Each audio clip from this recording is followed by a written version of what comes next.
છે એ મર્યાદામાં પ્રશ્ન પૂછજો. આપનો પ્રશ્ન હોય ત્યારે આપને છૂટ છે પૂછવાની, પરંતુ બીજા સાંભળો કે 1 મિનિટ આપને જે કરવું હોય એ છૂટમાં. માન્ય પરંતુ જે સભ્યશ્રીને પોતાના પ્રશ્ન હોય પ્રથમ આપણે એને તક આપીએ, પછી આપ શ્રી કહેજો અને જે કઈ પ્રશ્ન છે એ ચાલશે આપણે. નાના ટેનામેન્ટ વાળાના સોસાયટીઓ છે, અહીંયા પાણી નથી આવતું, એમાં ઊંડા ઉતરો થાય છે. આમાં વહીવટ ચાલે છે પાણીમાં. અધિકારીઓ પણ ધ્યાન નથી આપતા. અધિકારીઓ પણ લોકોને કોઈ જનતાને કોઈ સારા માટે નથી પ્રશ્ન પૂછતા. તમે તમારા પ્રશ્નને હવાર પડી ગયો, તમારે એમ જ જનરલ બોર્ડ ચલાવવાનું હોય તો પહેલેથી જેવું નક્કી કરી આવો. એ પ્રશ્નમાં અત્યારે 12:30 વાગ્યા છે.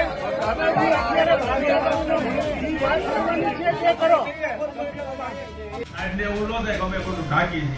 તમે ભાઈ જેને ખોટું કર્યું છે, જેને ડબલ લાગ્યું છે, એમાં કોઈ હંમેશા સહકાર નહીં આપી. બરોબર ને ભાઈ? તો આની ઝુંબેશ એક કડક રીતે બધા ભેગા થઈને કરીએ તો મને એવું લાગે છે કે પાણીના પ્રશ્ન થોડો હળવો થશે. ઘનશ્યામભાઈ પછી મનીષ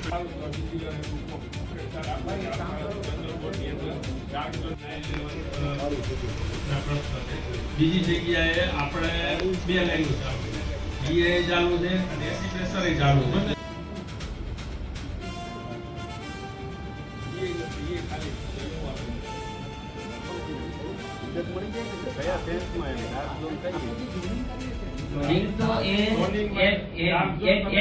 નેટવર્ક પણ નથી એવું ને છતાં લેવલના દરરોજ પ્રોબ્લેમ છે. છેલ્લા 15 દિવસના પ્રશ્નો છે અને હજી પણ એ પ્રશ્નો સોલ્વ નથી થયા.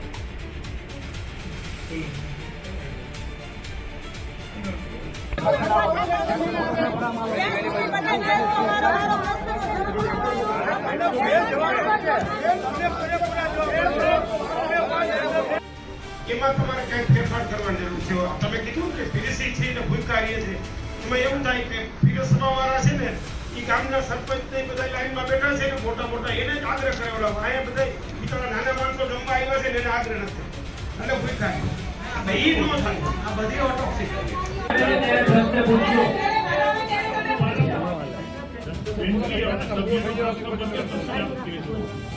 અરે ઘણી બધી જગ્યાએ એમાં